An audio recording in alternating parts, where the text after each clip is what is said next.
ब्रह्मज्ञानी महापुरुष ने एक बात हमेशा से समझाई कि हम संसार को ठीक से देख नहीं पाते। जो हमारी आंखों के सामने होता है वो हमेशा सच नहीं होता। हम उस चीज़ की इच्छा करते हैं जो हमारे लिए सही नहीं होती। एक समय की बात है, एक सेठ था। उसके पास धन दौलत थी मगर औलाद का सुख नहीं था, क्योंकि शादी को हुए 20 साल बीत गए थे मगर कोई भी बच्चा घर के आंगन में नहीं खेल रहा था। सेठ और सेठानी दोनों ही दुखी थे। एक दिन वो सेठ एक ब्रह्मज्ञानी संत के पास गया और प्रार्थना की, गुरुजी, मेरे पास कोई संतान नहीं है, आप कृपा करके मुझे एक पुत्र दे दीजिए। संत ने कहा, मेरे पास आए हो तो तुम्हें वो ज़रूर मिलेगा जो तुम्हारे लिए सही होगा। तुम्हें पुत्र ज़रूर होंगे, मगर पहले वचन दो कि मैं जो कहूँ तुम वही करोगे। सेठ सहमत हो गया। 1 साल बाद सेठ के घर में पुत्र का जन्म हुआ। सेठ ने संत को बताया कि पुत्र प्राप्त हुआ है। गुरुजी ने सेठ से कहा, 2 मीटर सफ़ेद कपड़ा दुकान से लेकर अपने बेटे को लेकर मेरे पास आ जाना। सेठ ने ऐसा ही किया। संत ने कहा, मेरे पीछे आओ। वह संत जंगल में एक बड़े से वटवृक्ष के नीचे रुका। सेठ ने कहा, यहाँ एक गड्ढा खोदो। सेठ ने गड्ढा खोदा। अब संत ने कहा, बच्चे को सफ़ेद कपड़े में लपेटकर इस गड्ढे में रख दो। वचन हो चुका था, सेठ को वैसा ही करना पड़ा जैसे संत ने कहा था। बच्चे को गड्ढे में दफनाकर सेठ और संत दोनों वापस आ गए। सेठ बहुत हैरान हुआ कि संत ने ये क्या किया।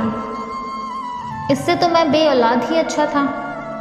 अगले साल फिर उस सेठ के घर में एक लड़का पैदा हुआ। वचन के अनुसार संत जी को बताया गया।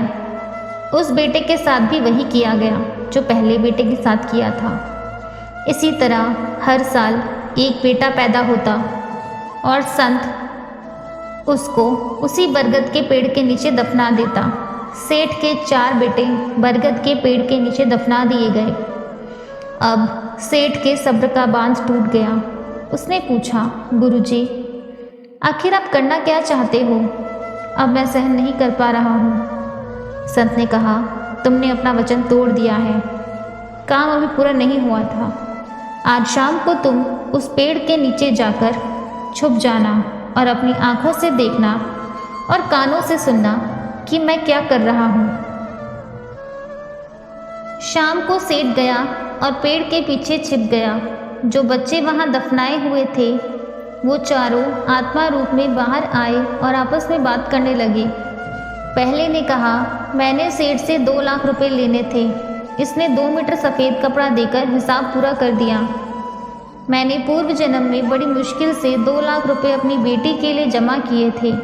इसने मुझसे झूठ बोलकर रुपए लिए फिर वापस भी नहीं किए। दूसरे ने कहा, यह सेठ बहुत बुरा आदमी है। इसने मेरे 4 लाख रुपए लूट लिए। इससे हिसाब करने आया था मगर इसने 2 मीटर कपड़े में मेरा भी हिसाब पूरा कर दिया। इसी तरह तीसरे बेटे का 8 लाख रुपए और चौथे का 16 लाख रुपए का उधार था। संत की कृपा थी। 8 मीटर कपड़े में 30 लाख रुपए का फर्ज चुकाना है। जो कष्ट होना था उससे सेठ ने को बचा लिया गया। जब सेठ ने उन बच्चों की वार्ता सुनी तो वह बड़ा हैरान हुआ। उसे खुशी भी हुई कि जिनको मैं अपने बच्चे समझ रहा था ये तो मुझसे बदला लेने आए हैं। वह सीधा गुरुजी के पास गया और उनके चरणों में गिर गया। कहने लगा, मुझे रास्ता दिखाइए, मुझे कुछ समझ नहीं आ रहा है। गुरुजी ने कहा, अभी हिसाब पूरा नहीं हुआ क्योंकि तुमने अपना वचन तोड़ दिया। मगर चिंता मत करो, तुम मेरी शरण में आ गए हो। सेठ गुरुजी का शिष्य बन गया। एक पुत्र और पैदा हुआ। इस पुत्र ने सेठ के काम में हाथ बटाया मगर बीमार रहने लगा। इसके इलाज करवाने में सेठ का 20 लाख रुपए लगा, क्योंकि 20 लाख इससे लिए थे। कर्मों के फल से बचना संभव नहीं। मगर जब हम परमात्मा की शरण हो जाते हैं तो कर्मों का हिसाब खत्म हो जाता है। इस सेठ के सभी कर्मों का अंत हो गया और जन्म मृत्यु के चक्र से पार हो गया।